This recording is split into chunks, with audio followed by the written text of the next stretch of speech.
it's Lynn again with Mojo's Club. We've been playing in our den all day and having a really good time. And now it's time for our next story, which is Terence the Tap. What a weird thing to write a story about, but that's me, I'm a little bit weird. Right, Terence was a simple school water tap right next to one of the classrooms in year 4. He had a super fancy sign above him that said, "Drinking water." Oh yeah, baby. Terence came from a time where people had barley brown or avocado green bathrooms with shag pile carpets, sometimes even on the side of the bath. Ask your grandparents' kids. He was reassuringly clunky with a clear crystal style faucet, the turny bit. He wore a silver disc with a C on it, which obviously stood for cool. He was a little bit old and just a little bit manky. But the most important fact about Terence was that he had this weird thing that happened when you turned him.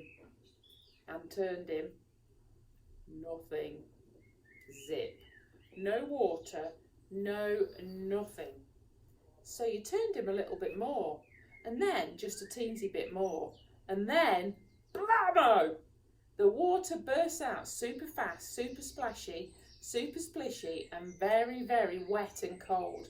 It was the most awesome skill any tap could ever have. Terence was the proudest tap in the school, and probably in the world. Caretakers, plumbers, heck, even the head teacher had all had a little bash here and there at him, and mega lols. None of it ever worked. He was completely and utterly invincible, and the most amazing fun you could ever have with a tap.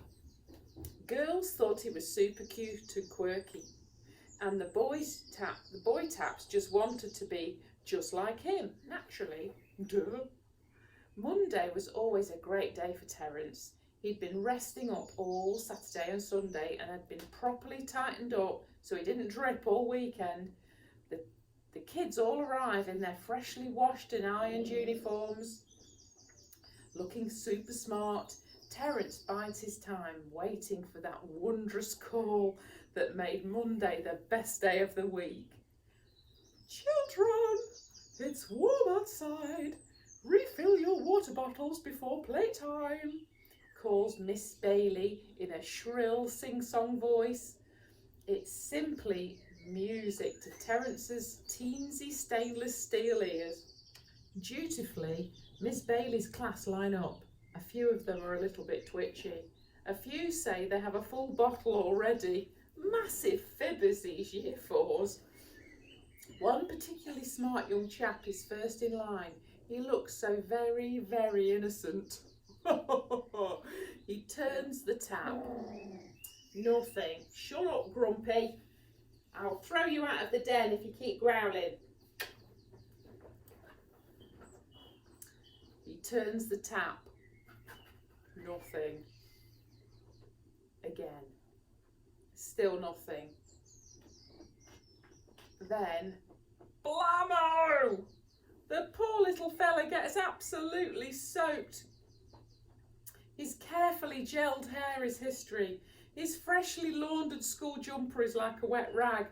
All the girls squeal and run off, but a few of the jokers actually want to get wet. They are obviously the coolest kids in school and Terence's faves. Several of them dare each other to fill their water bottles and push each other nearer and nearer to Terence. It's all good, clean fun, and their mums won't mind one jot. It's only water after all. It's all quiet for a while.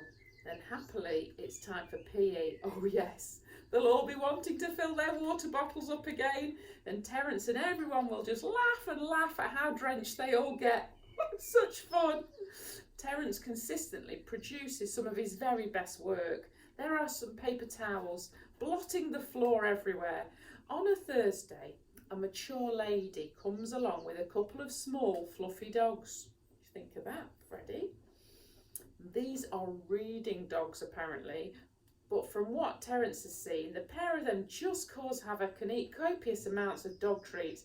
But of course, the treats make the little darlings ever so ever so thirsty. Oh dear, it does seem a shame. They are so small and so cute, and their owner does seem like such a nice person. But here she comes with a little green dog bowl. Terence can hardly contain himself. He sniggers. Come and get a nice drinky winky, little diddums. Are you terribly thirsty, little fluffy wuffies? All the children look on in interested horror. The little darlings wait expectantly for their cool, fresh drinky poos. Their owner, aka Mummykins, turns and turns the tap. She looks down at the little bowl. No water. She tries again and holds the bowl nearer to the tap and gives it a really big turn.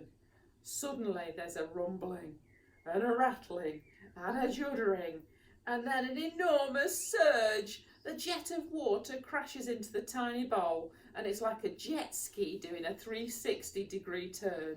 It's enough water to fill a paddling pool, and it splashes absolutely everywhere. Both little doggy diddums are completely soaked to the skin, along with startled mummykins. They run off and start shaking all over the children. Wet dog smell is not a good smell. Pew-wee!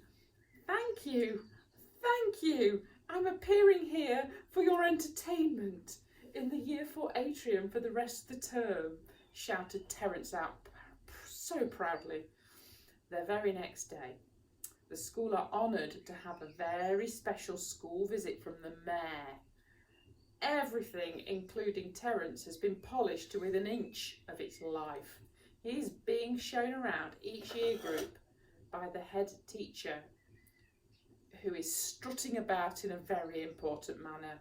The mayor asks for a cool drink. The teachers all flap around looking for a glass, but the mayor decides to get proactive. He's very down with the kids. He spies Terence looking very innocent and sparkly in the corner, and well, it does say drinking water. He doesn't even need a glass. He will simply bob his head under the tap. Terence quickly prepares himself for his best work yet. The mayor turns the tap. Nada. And again. Zip. And again. And again. All of a sudden, Terence springs into life.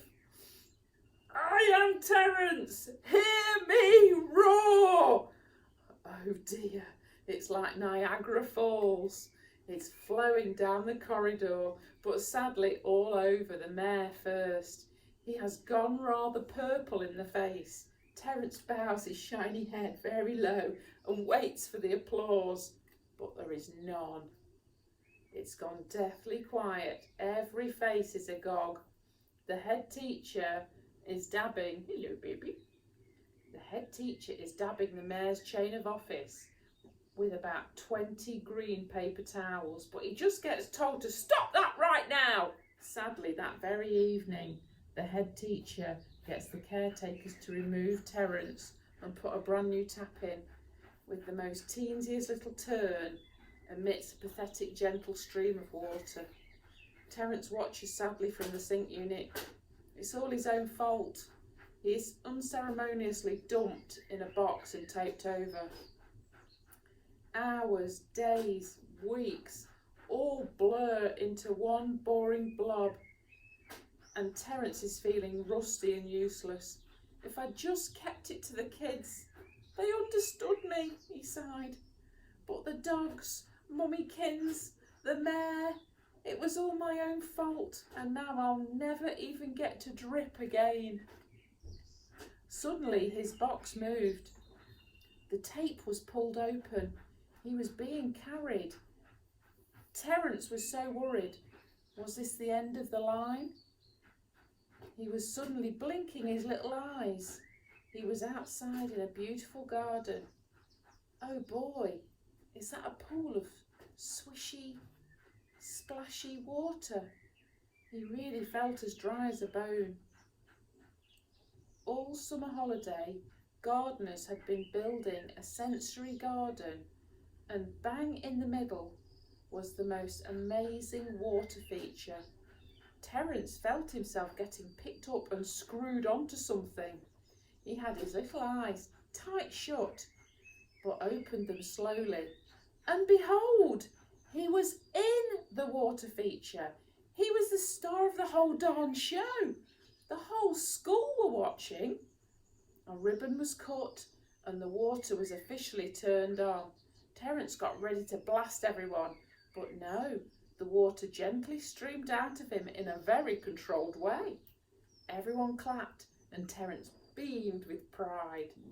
But do you know, if it's a bit windy outside and someone walks a little bit too close to the pool, they get a teensy bit wet, but never enough to get annoyed. It just reminds Terence of what a rascal he used to be. The end. We hope you enjoyed our story today. It was a little bit unusual, wasn't it, about a tap? Do you like our rainbow gun?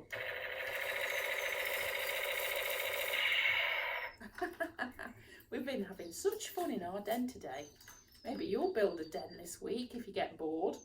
Bye-bye.